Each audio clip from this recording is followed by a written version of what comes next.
show you exactly how you can fit in this box no matter what kind of funding that you want. Who I am, and quite arrogantly why you should listen to me and believe me. As Amanda said, my company will be 10 years old this Saturday. And in that 10 years, we've obtained over $400 million for people just like you that are sitting in this room. Right now, we're passing out over $1 million a week, every week. So far this week, we're not going to hit our goal. We're only at about 500,000. I'll be at opening day on Friday, so that's a day off. I know I'm not going to hit that. But we hand out on average $400,000 or $400 million. We've handed out $1 million a week. Our company has built over 2,000 corporations for people, and we'll talk about that in just a second. We've built the business credit of over 2,000 companies. Think Donald Trump. In the last 20 years, Donald Trump has declared bankruptcy 4 times.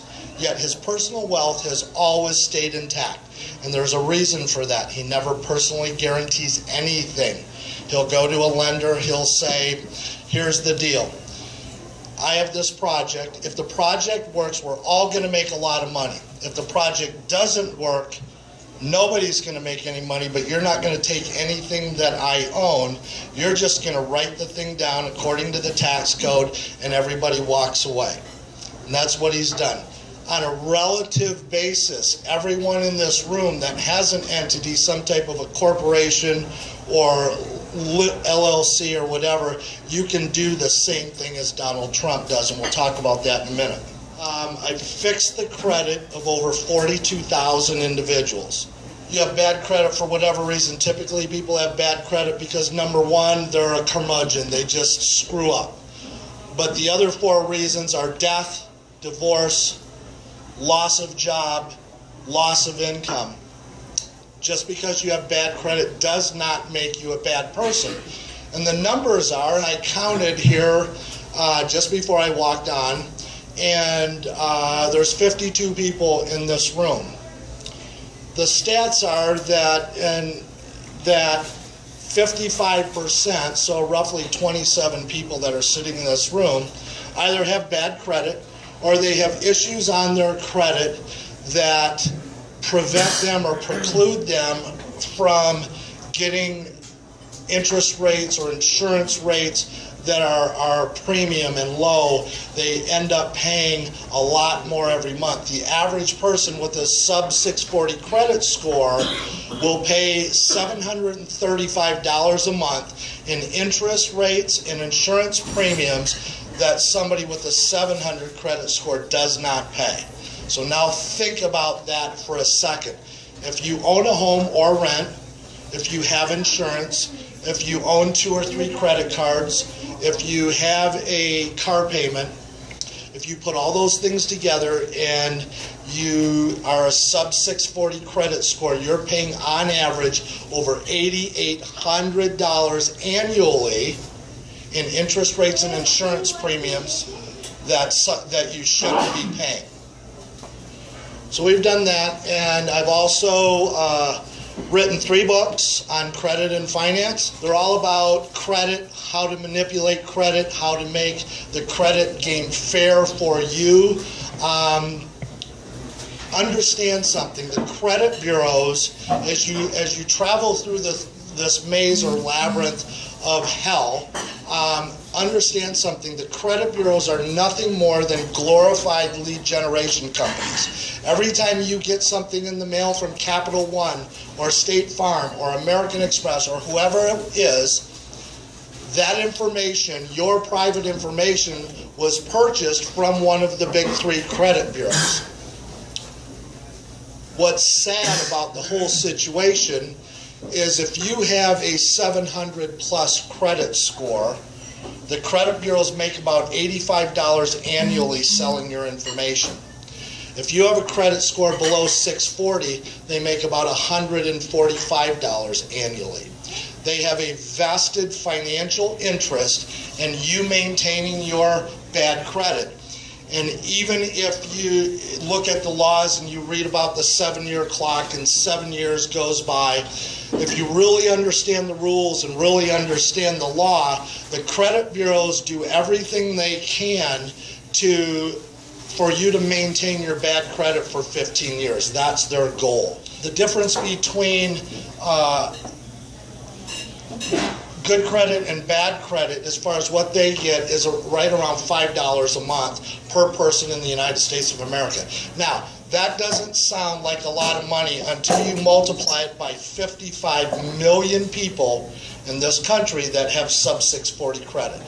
So each month, the credit bureaus enjoy revenue in excess, or right around $300 million off of people that have bad credit. The good news is, you don't have to live like that. We don't care if you were complicit in any of the events, the 4 events that I mentioned a few minutes ago.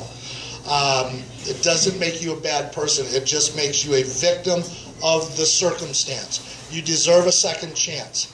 People come to me daily, at least 5 times every day, and feel bad, feel ashamed, feel whatever, and I'm like, you just don't need to feel that way. What we do is we don't care about your complicity or culpability in the event. It's irrelevant to me. All that's relevant is if the event was reported to the credit bureaus according to the law. And just like if you were arrested for some felony and your attorney is going to defend you according to the law, we do the exact same thing. We look at the applicable law, make sure every I is dotted and every T is crossed, and if it's not, we can fight the credit bureaus and get it off. There is literally nothing, including bankruptcies, foreclosures, charge-offs, collections. There's nothing that I cannot legally take off a credit report.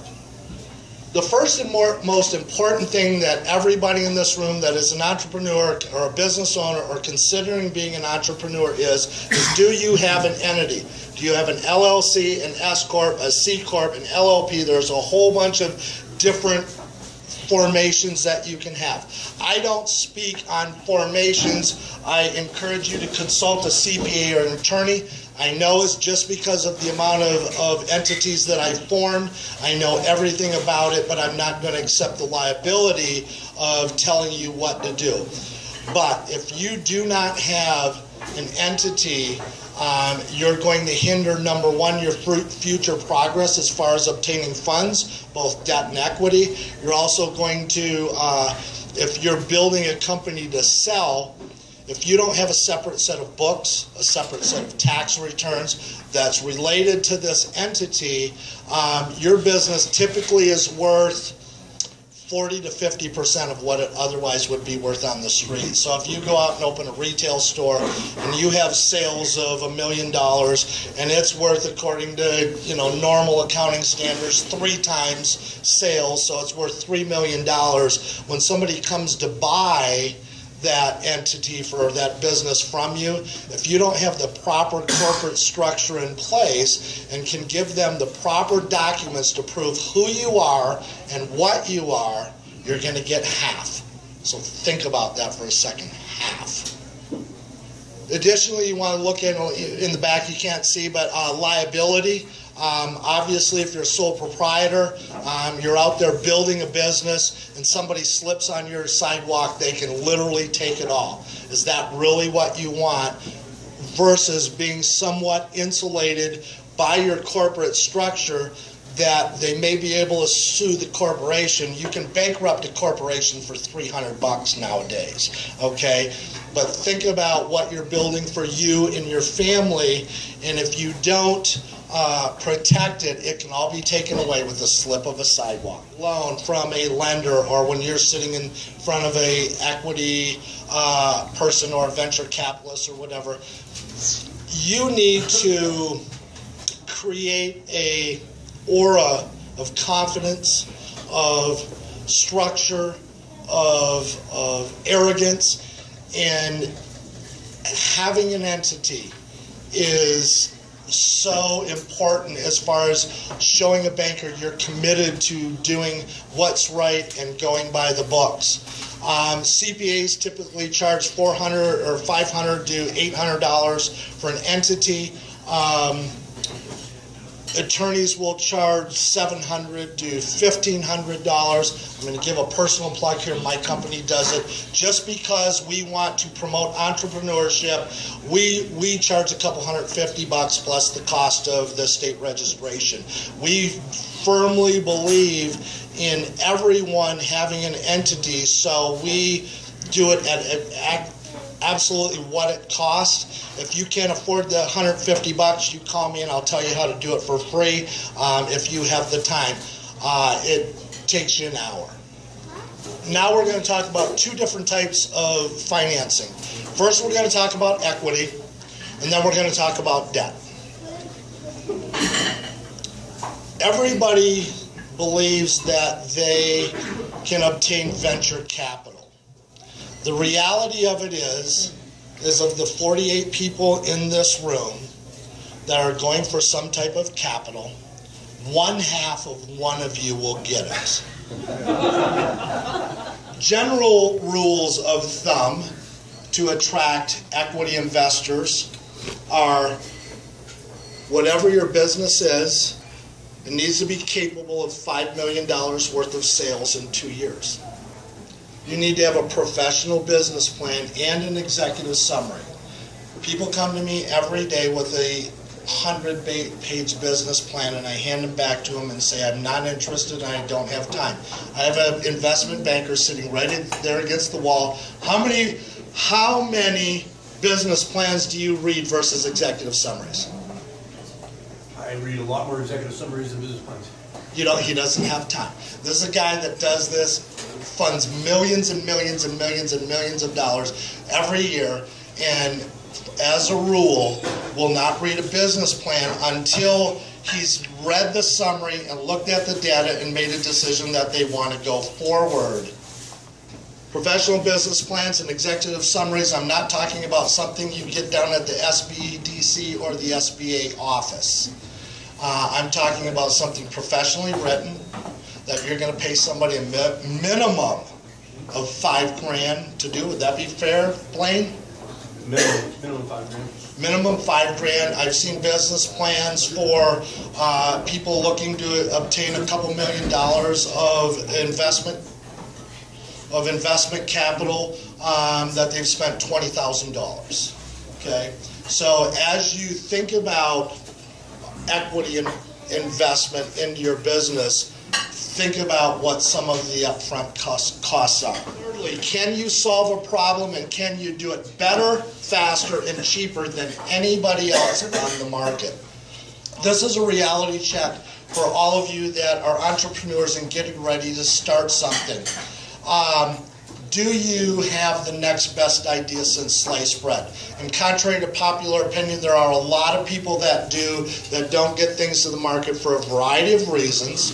But bottom line is you need to be able to demonstrate to somebody with the money that you can do something better, faster, and cheaper. Bottom line is they don't want the next local dry cleaner. They want something that's going to solve a problem that nobody else has solved before, hence the skyrocketing of sales literally overnight. I always tell a story of someone that came to me 5 years ago, and they owned a very successful dry cleaning franchise. And they wanted to open 3 more of these dry cleaning franchises, and then they wanted to franchise the company. And they wanted venture capital. And when I said, well, how much do you want? They said $150,000. The reality is that the vast majority of people in this room are looking for seed capital, venture capital, equity investments, and typically if I queried everybody in this room, you're going to say, I need $150,000. Now, a guy like Blaine, sorry to keep using you as an example, a guy like Blaine has zero interest in talking to somebody that wants $150,000. It does, and it's nothing personal. Please don't take this part of my speech personal, because it's not. It's just the reality is that guys like he and guys like me are in business. His or her business is his or her baby. Are you willing to give up as much as half and sometimes more of your child in order to get money? The addition, and finally, on the equity, the upfront costs. Investment bankers, equity people, in addition to the cost of your business plan and summary and some of the other things that the research costs and everything else, investment bankers on average charge $10,000 a month up front, and it takes 4 to 7 months to get you to fund. Okay, so think about that.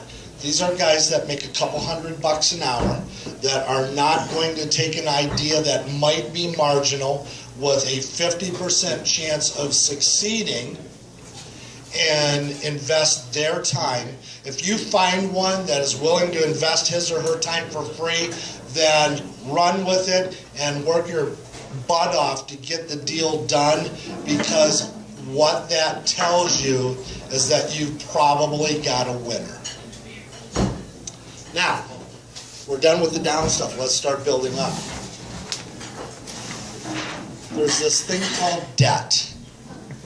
Nobody likes to hear it, but in the business world, there's nothing wrong with debt if you manage it correctly, if you utilize it in the manner that it was given to you, and if you if you're willing to go out on the limb. If you're an entrepreneur, you have something in your blood that worker bees don't have. You have something, or you're willing to do something called risk.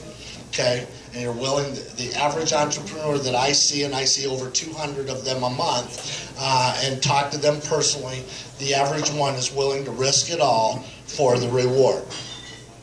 I'm an equity guy, but it's a numbers game in less than 1% of the situations it comes to fruition.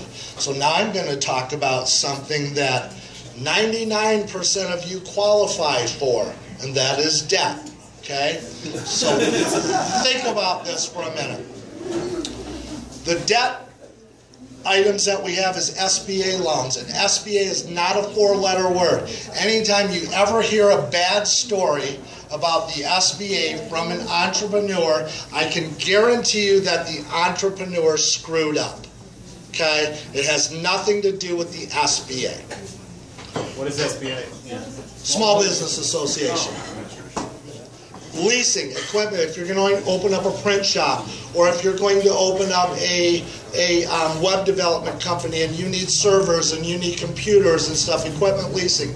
HELOCs, home equity lines of credit. If you are a homeowner and you have equity in your home, you can easily tap that equity in order to fulfill your business dreams. FFF. Friends, family, and foes. So if you have an idea and you have issues with credit or whatever, but you really need to get your business off the ground tomorrow, friends, family, and foes, and some people say fools, yes, you're right, but I like the foes better. But bottom line is that's a way to get money. BLOCs, business lines of credit. Crowdfunding, the new thing that's out right now, is actually really growing and is going to continue to grow. Definitely look at it. Business credit cards, and again, credit card in this fashion is not a 4-letter word. Now, real quick, for any of you that already own a business or already have an entity, if you take a personal credit card and you fund your business with that, you're going to see your credit scores tumble, because as it's a risk thing. And with personal credit cards, 30% of your credit score is what's called your credit utilization ratio. Forget debt to income ratio. That means nothing these days. You're looking for your credit utilization ratio. And what that is if you have a credit card worth $1,000 or has $1,000 initial limit on it, and you charge $400 on it, your credit utilization ratio is 40%, 60%, 80% for 800 and on up.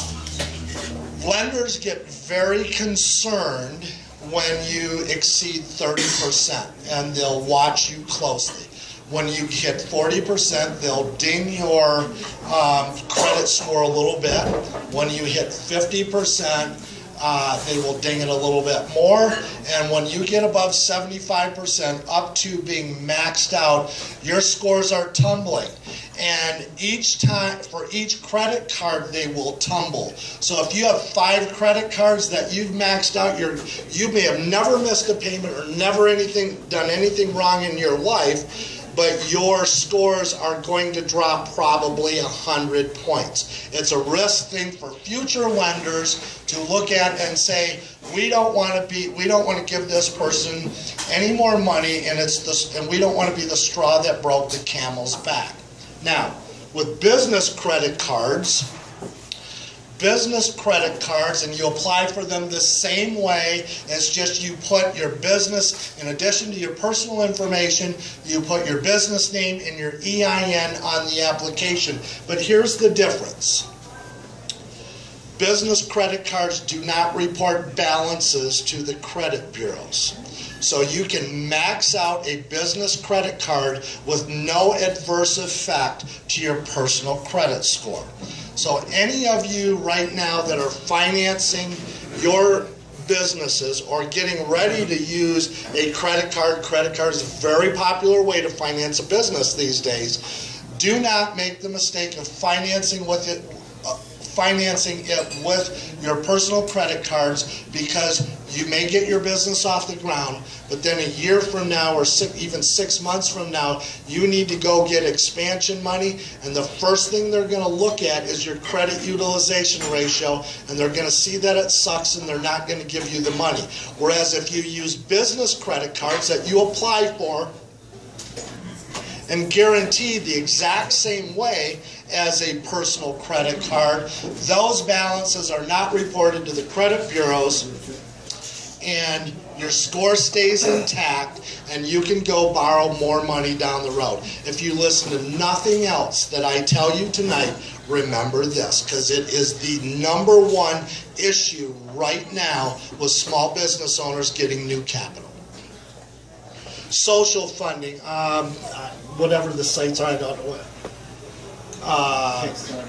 Kickstarter, Indiegogo. Yeah, all of these social sites where if you have a halfway decent credit score and an idea, you can go borrow money. People in this room, I put money into them before, and I borrow people as little as $50, and they pay me back over time.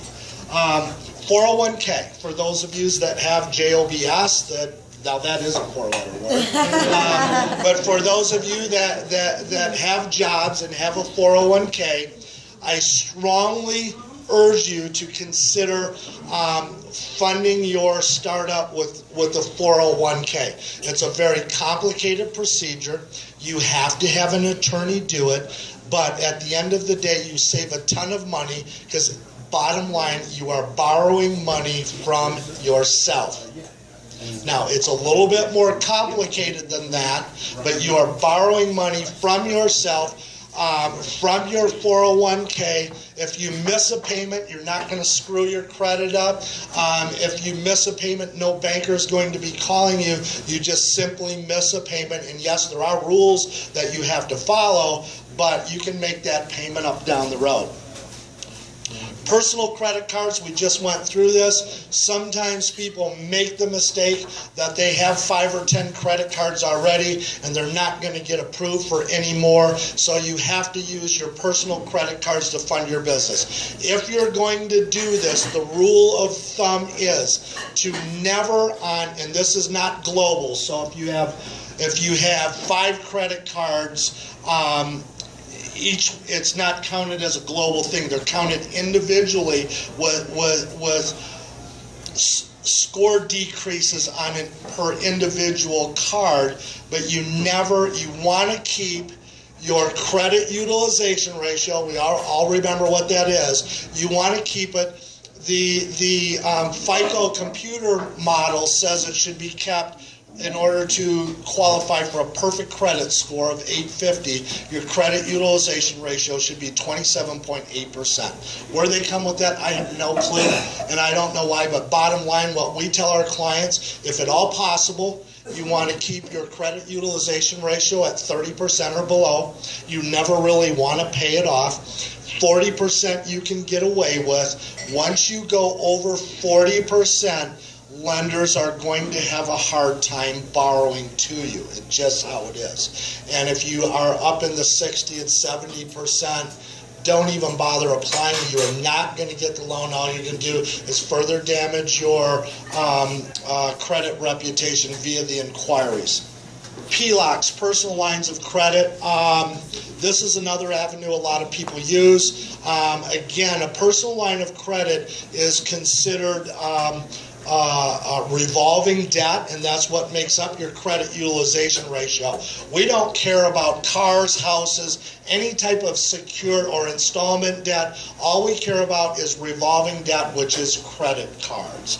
Okay? Sometimes if you're going to tap your equity in your house, make sure you ask your bank if they report the HELOC as revolving debt, because about half of them do. If they do report it as revolving debt, walk away and go to another bank, because again, you go and tap $100,000 in the equity in your house and you max that HELOC out, you're toast, and you're not getting any more money from anybody.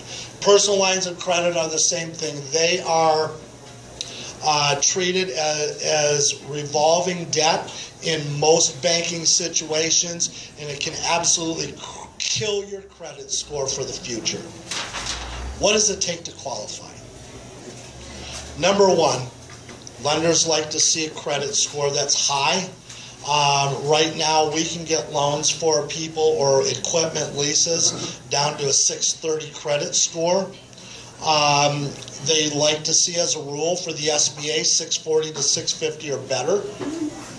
I can tell you this is not a diminishing return. The higher your credit score, the better the terms and conditions that you're going to get. Think about it. It's a risk model. Your credit score is what tells a bank what the risk is, and the lower your score, the bank is, or the lender is going to try and mitigate their risk, and the way they do that is terrible terms and terrible interest rates. Now, I'm going to re-emphasize this because I think this is important. The credit bureaus are not your friends. As I've demonstrated or talked about earlier, the credit bureaus have a vested financial interest in you having bad credit. You don't have to have bad credit. If you're using the proper people and the proper procedure, anything that's on your credit report can be removed. And I'm more than happy to explain that to anybody that wants to know after or down the road or whatever. Do we fix credit? Absolutely. There's my plug. We do it. We're really, really good at it. We've had, out of over 42,000 repairs, we've had one complaint, and that was ruled frivolous and in our favor. So our claim to fame is we have a perfect record in an imperfect industry. The next thing we'll talk about for just a second as you're getting ready to qualify for a loan is business credit. Business credit is simply taking your entity, and you have to have an entity, but taking your entity and turning it into a living, breathing thing that has a credit score just like you do. You go out and build credit for your entity, and you can go out and borrow money, lease cars, lease equipment, get credit cards, and none of them take a personal guarantee. So think about that for a second. Knowing that 80% of the startup businesses fail within 2 years, and the massacre that happens to your family life and your personal credit if, gosh forbid, your business fails, if you can insulate yourself from that, and if you can create business credit that if anything happens, you can simply bankrupt your business for a couple $300. Isn't that something that you should seriously consider? Again, as with anything else in my industry, there are a lot of just very not nice people. Whether you use a company like mine or somebody else, because there are hundreds of them out there, if you see one complaint anywhere and do your homework, just run and go find somebody else. We deal daily with people that have been taken advantage of in this industry and come to us because of our reputation. And my wife listened to me talk today to somebody just before we came here that got taken for, I think, $1,900 that he just didn't have, but he hired the wrong people. Business credit is, and again, just today, I'm working with a bunch of doctors that are opening a new practice, and U.S. Bank called me at about 2 o'clock and said, well, we're going to get the approval, but we need complete financials on all 4 individuals that are part of this entity. And I'm like, why? They all have 700 credit scores. They all have money in the bank. They're perfect clients. And he's like, we couldn't find anything regarding their entity on Dun & Bradstreet. So now, and they're only borrowing, I think, $300,000, so it's not a lot of money. But now they all have to go through, all 5 of them. I spent the afternoon collecting all their documentation, all their tax returns, personal and business, their personal financial statements, and on and on and on and on.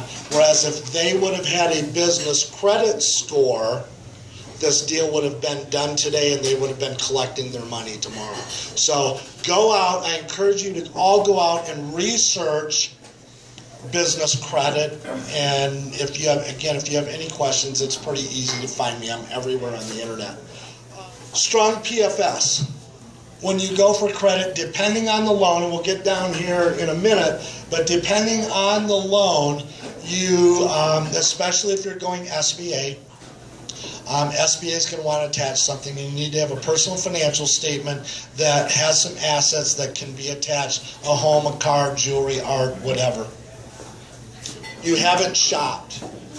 When you're going out to find money, be very careful. This happens all the time when people will go to something like LendingTree to get a mortgage. What they don't understand is LendingTree will go out and shop your mortgage, and your credit will get pulled 5, 7. I've seen it as many as 15 times. Now, you don't lose all the scores because there are specific laws that mitigate that, but for the purpose of getting business loans, when you go down the street to borrow for a car or borrow for a business line of credit or whatever, there are many of my lenders, if you have over 2 inquiries, they don't care what the circumstance is or how it happened. If you have over 2 inquiries, they just don't want to talk to you. And these are some of the best lenders that are out there that offer the most preferred rates and terms and conditions. So be very careful and make sure, even if you don't use an expert like myself, make sure you at least consult one to make sure you're traveling down the same path. Current income. You all have some type of income, some type of JOB that you're using to get you to the level of being a successful business owner. Am I running out of time? No, you're good. Yeah. Of being a successful business owner. Make sure your personal taxes are in order, and make sure that you have an income that at least temporarily is going to substantiate the money that you're going to ask for. And finally, the credit utilization ratio, we talked about that. It's 30% of your credit score is your credit utilization ratio. That's nothing but revolving debt, which is nothing but credit cards. You're better off, if you're not even going to start your business for a year, to go home tonight and figure out a name for your business and get on, either hire somebody like me or get on the IRS website and get an EIN. Takes about, I can do it 3 minutes, the normal person takes about 30. And then go right to the Colorado Secretary of State Business Division and get a state registration. That costs $50. It's the cheapest, the second cheapest state in the whole union. California is like $9.80, but they're nuts out there, aren't you? Texas, I'm just teasing.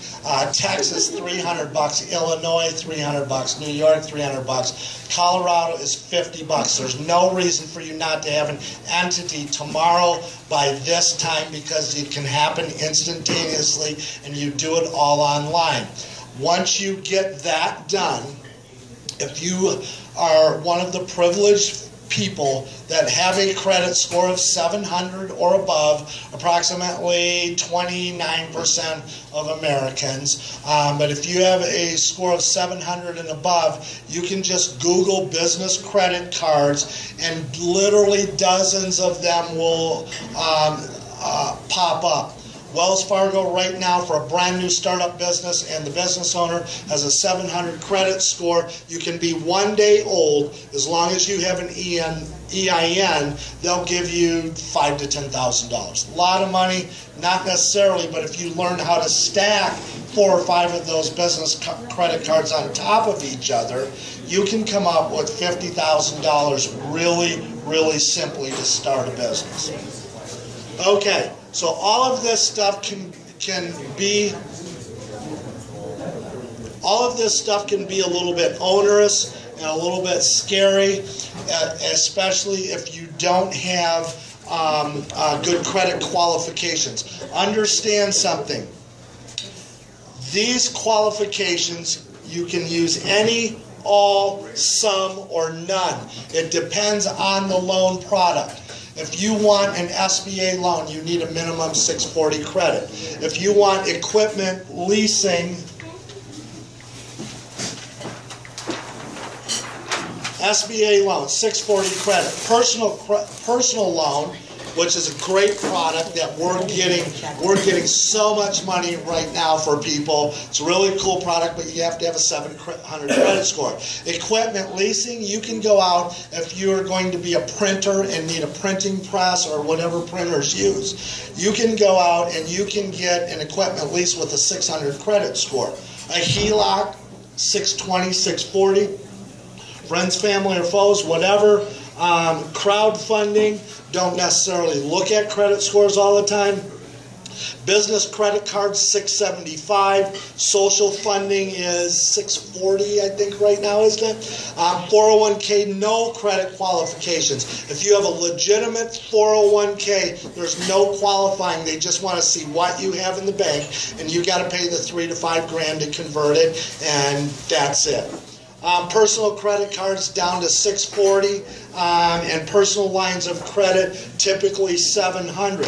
So as you can see, there are a myriad of scores that you can have and still get funding. We routinely get people funding down to 580 credit scores. We encourage them not to, just because of the fees and terms and conditions. We would rather take 2 or 3 months and fix their credit and build their credit, get them up at least to 650, but preferably in the 700s. Then we'll apply, and they'll get much more preferential treatment. But again, if you don't fit exactly inside the box that was my first thing, we can fit you inside the box. All right. Be prepared. Last page. Be prepared. I think it is. You need a solid plan with numbers in a 1,500 word summary. And you should use, if you're going to go after debt, use an SBA outline. You need a resume. You need a personal financial statement, and just go ahead and Google SBA personal financial statement. Use theirs, because that's what all lenders look for. Proof of income, tax returns if you're an existing business, both business and personal. If you're not, lenders are looking for 3 years now. The 2-year standard is gone. They're looking for 3 years. Biz financials, income statements and balance sheets, if applicable, and if you are a startup, projections and a projected balance sheet. Your legal ID, so your articles of incorporation. Remember, we're all going to go tomorrow and form an entity, those that you don't have it. Again, any, all, some, none of these you will need, depending on the lending product that you're going to be using. So I'm going to end with this. Here's your $1 million question. If it was your money, would you borrow it to you? So think about that for a minute. If you had $100,000 and somebody came to you and wanted to borrow that money, what lending criteria would you use? And any lender out there is going to act just like you do. Thank you.